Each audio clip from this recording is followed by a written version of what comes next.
Hola, ¿qué tal? Bienvenidos a Ciencias Virtuales. Nuevamente el día de hoy vamos a continuar con la materia de Mecánica de Fluidos 1 en cuanto a ejercicios, parte 40.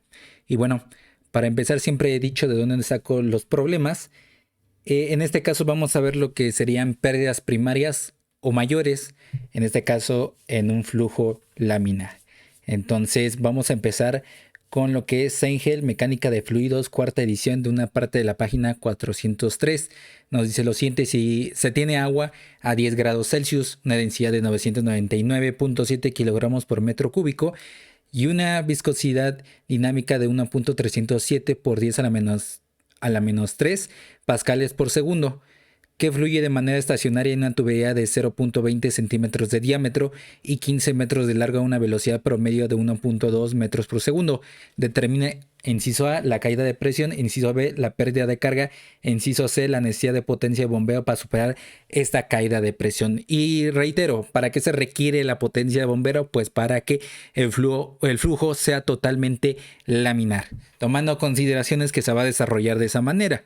Entonces, en comparación de lo que va a ser con el flujo turbulento, vamos a tomar en cuenta otra forma de llevar a cabo los cálculos, además de que ya va a intervenir algo importante, que va a ser la rugosidad. La rugosidad de la tubería, en este caso, la mayoría de las aplicaciones es en tuberías circulares, y por lo tanto vamos a estar haciendo énfasis en la mayoría de problemas en esta sección transversal de circular, aunque sabemos que ya vimos la diferencia entre lo que es un ducto y un tubo. Entonces, por ello vamos a hacer mucha referencia sobre tubos y cuando ya hablemos después conductos. ¿Ok?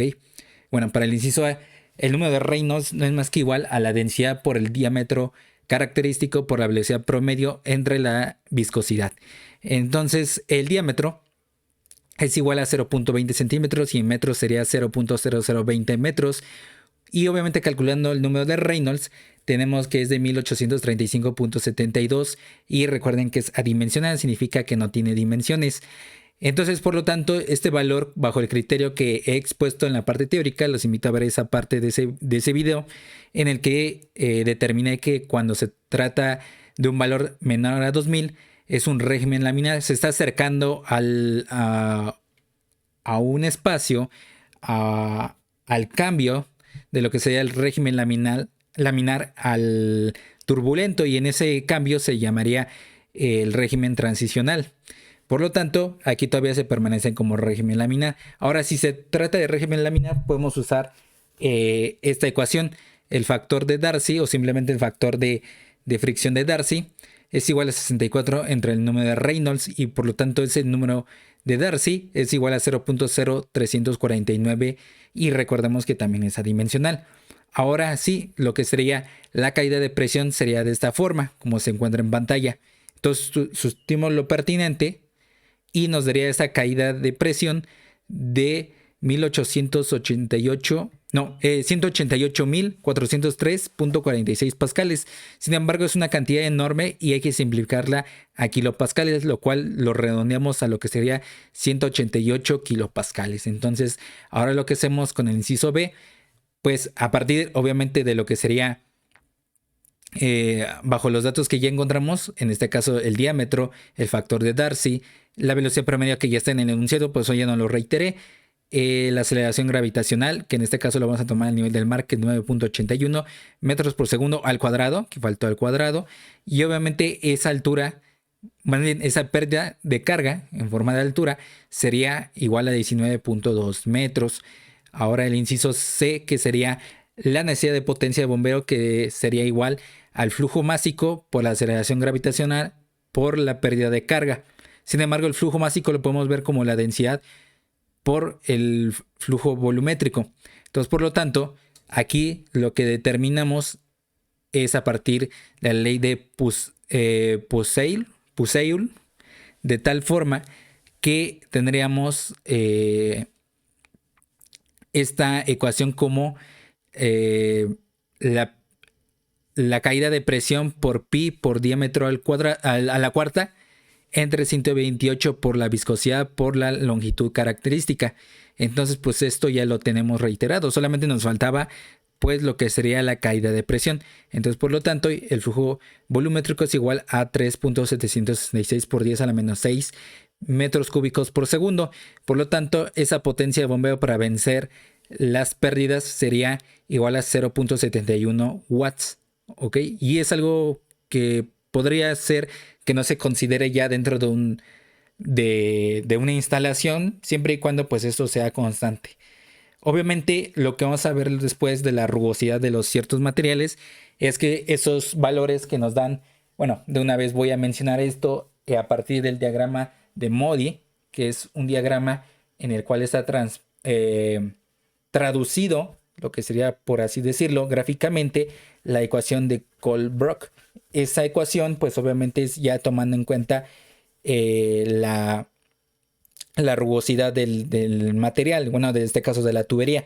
Entonces, por lo tanto, en todos esos valores que nos dan es cuando está el material virgen, significa que no ha sido puesto en andando o funcionando, más bien que ahí esté pasando algún tipo de fluido y a la vez que esté generando incrustaciones de calcio, por ejemplo, que llegan de naturaleza, bueno, a partir de alguna otra naturaleza que no sea parte del sistema, es decir, que venga desde otro central desde otro sistema de distribución de agua a llegar a esa instalación que llega con, obviamente, con agua con sales, por ejemplo, y se generan esas incrustaciones de calcio, por ejemplo.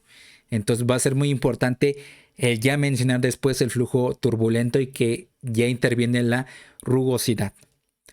El siguiente problema es igual de Sengel, mecánica de fluidos, cuarta edición, de una parte de la página 440.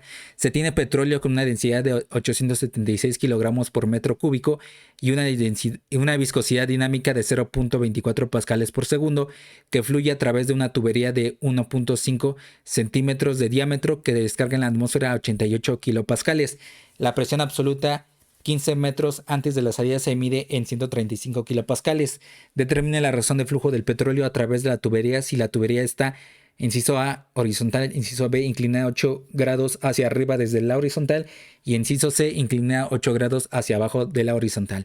Y bueno, esta ecuación que vamos a encontrar pues está en Sengel, solamente que yo ya no lo coloqué en la parte teórica porque bueno, eso ya viene siendo desde el tema 2, en donde vimos lo de estática de fluidos y obviamente cómo se obtuvo alguna de las precisamente de las presiones con cierta inclinación. Por lo tanto, les sugiero a ustedes o invitarlos a ver la bibliografía de Sengel donde se demuestra esa parte y pues ahí ustedes pueden observar cómo se fue demostrando. Entonces, el inciso es lo siguiente: la pérdida de presión es igual a la presión absoluta menos la presión atmosférica y por lo tanto esa caída de presión es igual a 47 kilopascales. Porque obviamente aquí ya nos dan la presión absoluta 135 menos 88, entonces por lo tanto es 45 kilopascales. El diámetro es de 1.5 centímetros, que es igual a 0.015 metros. Y a partir de la ley de Puseul, pues obviamente lo que vamos a hacer es igual, como hicimos en el anterior problema, sustituir lo pertinente, que en este caso vamos a encontrar el flujo volumétrico. Entonces, por lo tanto, el flujo volumétrico o la razón de flujo del petróleo es igual a 1.62 por 10 a la menos 5 metros cúbicos por segundo. Ahora, inciso B. Igual, es la misma ley, solamente que ahora lo que añadimos y restamos es esta parte. Esta, digamos, es una presión manométrica debido a la inclinación y obviamente usando las razones trigonométricas. Esto va a ser siempre constante, entonces por lo tanto, pues esto lo podemos usar en cualquier situación. En este caso, pues el ángulo es a 8 grados. Sin embargo, cuando dependiendo si es hacia arriba o hacia abajo, el ángulo se debe respetar ese signo. En este caso va a ser positivo ese ángulo. En este caso es θ. Va a ser igual a más 8 grados. Entonces, por lo tanto, el flujo o la razón de flujo en este caso va a ser de 1 por 10 a la menos 5 metros cúbicos por segundo. Y por ejemplo, para la otra situación, pues ahí respetamos de que el ángulo θ es igual a menos 8 grados y por lo tanto el flujo volumétrico es igual a 2.24 por 10 a la menos 5 metros cúbicos por segundo. Entonces, por lo tanto, vemos que esto es menor a esto, ¿no? Entonces, por lo tanto, Más bien, esto es menor que esto, porque obviamente vamos a ver que ahí hay consideraciones a partir de la aceleración gravitacional. Es decir, la propia aceleración gravitacional influye precisamente en la razón del flujo de, pues, de algún fluido, precisamente. Y bueno, aquí se ve la ilustración de lo que sería este problema. Para el siguiente problema es de MOT, Mecánica de Fluidos, sexta edición, de una parte de la página 218, nos dice lo siguiente: calcule puntos sobre el perfil de velocidad desde la pared del tubo hasta la línea central de un tubo de plástico con 125 milímetros de diámetro exterior. Es una abreviación precisamente del diámetro exterior por 7.4 milímetros de pared si la rapidez del flujo de volumen de gasolina con una gravedad específica de 0.68 y esta dimensional a 25 grados Celsius es de 3 litros por minuto. Utilice incrementos de 8 milímetros e incluya la velocidad en la línea central. Entonces la solución es la siguiente: aquí tenemos una aproximación, sin embargo esto vean que es un perfil de velocidad pero en un flujo turbulento. Entonces por lo tanto pues nada más es para ilustrar el problema, ¿no? Entonces recordemos que esto lo demostramos en la parte teórica. Entonces lo que hacemos es lo siguiente: la velocidad promedio, como vemos aquí, es igual al flujo volumétrico entre el área transversal, que en este caso es en forma circular. Por lo tanto, pues eso ya lo conocemos, que es igual a pi por diámetro al cuadrado entre 4. Ahora, este del flujo volumétrico, que es 3 litros por minuto, lo pasamos a metros cúbicos por segundo, que es igual a 5 por 10 a la menos 5. Y aquí también tenemos el área transversal, que es igual a 0.0123 metros cuadrados. Por lo tanto, ahí encontramos la velocidad promedio, que es igual a 0.00407 metros por segundo. Por lo tanto, la velocidad máxima local en función del radio va a ser igual a 2 veces la velocidad promedio. El radio sabemos que es de 62.5 milímetros, ya que el diámetro es de 125 milímetros y obviamente es la mitad, ¿no? Entonces, por lo tanto, aquí ya tabulamos todos los valores que nos corresponde. Es decir, aquí vean que el radio que empieza desde aquí, radio local, desde 0, va a tener su velocidad máxima, que en este caso es 2 veces la velocidad promedio, 0.00814. Luego nos dice que hagamos incrementos de 8 milímetros en 8 milímetros. Sin embargo, aquí cuando llegamos a lo que sería 8 por 7, sería 56, pero 8 por 8 sería 64 y 64 ya no está incluido en todo el dominio del diámetro, lo que toma como valores. Entonces, en este caso, pues ya no, como tal, sería como un conjunto vacío para los valores del radio local. Por lo tanto, quedaría hasta el final como 62.5. Vean que acá va disminuyendo la velocidad cada vez que se pega. Esto es debido a la condición de no deslizamiento. Y por lo tanto, sabemos teóricamente que en la parte de la superficie lo más pegado va a encontrarse una velocidad de aproximadamente a 0 metros por segundo. Entonces, es una forma de ilustrar este concepto. Ok, entonces vamos con el siguiente problema. Ahora es de Potter, Mecánica de Fluidos, cuarta edición, de una parte de la página 332. Nos dice lo siguiente: agua a 20 grados Celsius fluye por el tubo de 4 milímetros de diámetro de la figura que sigue. El aumento de presión a lo largo del tramo de 10 metros es de 6 kilopascales. Encuentra el número de Reynolds del flujo y el esfuerzo cortante en la pared. Suponga que se trata de un flujo laminar. Entonces aquí tenemos lo que serían las tablas, que son propiedades del agua. Por ejemplo, en este caso, la temperatura, la densidad, la viscosidad dinámica o simplemente viscosidad, viscosidad cinemática, tensión superficial, presión de vapor y módulo de volumen. Entonces, de esta forma podemos encontrar lo que sería nuestra densidad y la viscosidad dinámica, porque la vamos a estar utilizando para encontrar el número de Reynolds. Por lo tanto, aquí nos dice 20 grados Celsius y aquí está, ¿no? 20 grados y a cuánto valen cada uno. Y aquí está la ilustración precisamente para dicho problema. Entonces, lo que nos sigue el problema. El número de Reynolds es igual a la densidad por el diámetro característico por la velocidad promedio entre la viscosidad dinámica. Por lo tanto, aquí recordemos que usamos la ley de Poiseuille, pero de forma de que restamos esa parte manométrica, que es esta inclinación, debido a la influencia de la aceleración gravitatoria. Entonces, por lo tanto, con esta forma podemos encontrar el flujo volumétrico. Con estas consideraciones, aceleración gravitacional, pues la tomamos en cuenta como al nivel del mar, 9.81 metros por segundo al cuadrado. El diámetro es igual a 4 milímetros, que es igual a 0.004 metros. y la pérdida de presión es igual a 6 kilopascales. Y lo que encontraríamos sería la velocidad promedio, esto a partir de la ecuación de continuidad, y obviamente va a ser igual al flujo volumétrico entre el área transversal, que en este caso la velocidad promedio es igual a 0.000557 metros por segundo. El número de Reynolds al último va a ser de 0.00221 y es adimensional. Es casi insignificativo para que lo consideremos dentro de los cálculos. Podemos decir que es hasta incluso cero. Pero bueno, con esto afirmamos que es un flujo laminar. Ahora vamos a encontrar el esfuerzo cortante.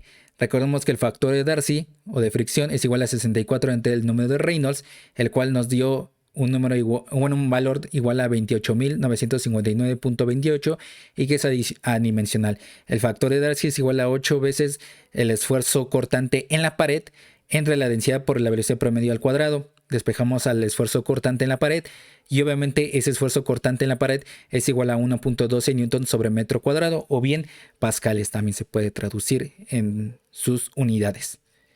Por último tenemos el otro problema de White de mecánica de fluidos, quinta edición, de una parte de la página 415. Nos dice lo siguiente: para medir la viscosidad de aceite se emplea un tubo capilar de 5 milímetros de diámetro. Cuando el caudal es de 0.071 metros cúbicos por hora, la caída de presión por unidad de longitud es de 375 kilopascales por metro. Estime la viscosidad del fluido. Es el movimiento laminar. Puede estimar la densidad del fluido. Y bueno, para solucionar lo siguiente, consideramos lo siguiente. El diámetro es de 5 milímetros, que es igual a 0.005 metros. El flujo volumétrico es igual a 0.071 metros cúbicos por hora, que es igual a 1.97 por 10 a la menos 5 metros cúbicos por segundo. Y esto, que es la presión por unidad de longitud, lo expresamos de esta forma. La pérdida de presión entre la longitud característica es igual a 375 kilopascales por metro. Por lo tanto, a partir de la ley de Poiseuille, obviamente vamos a tomar esta ecuación. Y obviamente pues lo que hacemos es despejar a la viscosidad dinámica, como se observa en pantalla, y ahí sustituimos lo pertinente. De tal forma que la viscosidad dinámica, o simplemente la viscosidad del fluido, es de igual a 0.292 pascales por segundo. El número de Reynolds, igualmente como hicimos los anteriores problemas, solamente que aquí la velocidad promedio la cambiamos como el flujo volumétrico entre el área transversal. Por lo tanto, el área transversal, recordemos que es pi por diámetro al cuadrado entre 4. Y aquí tomamos en consideración lo siguiente, que si podemos estimar la densidad del fluido. En este caso son aceites, y la mayoría de aceites se encuentra en un intervalo desde 850 hasta el límite de los 900, es decir, casi a los 1000. Pero se encuentra oscilando en esa parte. Ustedes pueden buscar en las tablas de los diferentes aceites. Por cierto, vamos a ver precisamente lo que sería la normativa para los aceites de SAE. Entonces, de tal forma que vamos a conocer esa... se podría decir que es un tipo de nomenclatura para los aceites, de tal forma que tomamos un promedio de esa densidad de aceite, que será igual a 900 kilogramos por metro cúbico. Por lo tanto, el número de Reynolds es de 15.462 y es adimensional. Por lo tanto, esto es mucho menor que 2000. Entonces, por lo tanto, sí es considerado como régimen, o sí es de régimen laminar el flujo. Por lo tanto, pues aquí terminamos esta parte de los ejercicios. Vamos a subir otra parte de los ejercicios de flujo laminar, porque pues obviamente son muy importantes. Algo que rescatar, obviamente, lo que fue el tercer problema de Mott, en el que tuvimos que encontrar las diferentes velocidades en las diferentes radios locales.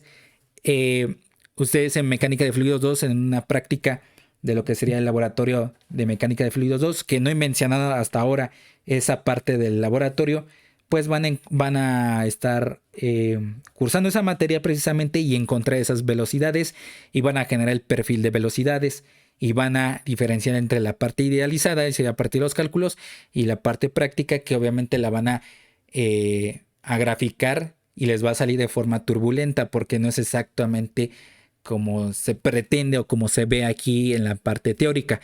Entonces va a haber mucha discrepancia en esa parte. Entonces, para que ustedes vayan conociendo entre lo que es ideal en algo que se les asume en un libro, o las suposiciones que se toman contra la realidad. Y también viene con este hecho lo que sería el flujo turbulento, el análisis muy, muy extenso que es para poder llegar a concretar conclusiones del flujo turbulento.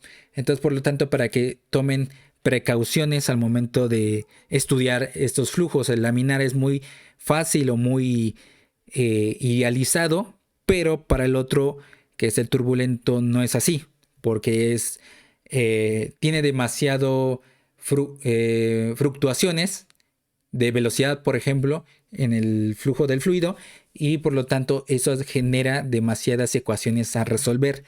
Por lo tanto, requiere de otras ecuaciones empíricas para que podamos resolver los problemas pertinentes. Y ya con eso, pues vamos a ir tomando en cuenta luego las pérdidas secundarias, ¿ok? O menores, que en este caso son con los dispositivos que regulan, por ejemplo, el flujo, las válvulas, los tipos de válvulas, las uniones, las contracciones y expansiones. Y obviamente eso va a ser mucho más laborioso, pero esto también genera tener una ampliación de lo que sería ya a nivel laboral, de hecho. Y bueno, hasta aquí se ha terminado el video. Solamente necesitamos que le den like, suscriban, compartan, comenten y sobre todo que le den clic a la campanita de notificaciones para que cada vez que nosotros subamos algún video se las puedan notificar al momento. Y si no, nos veríamos en el siguiente video. Que tengan un excelente día y semana. Hasta luego.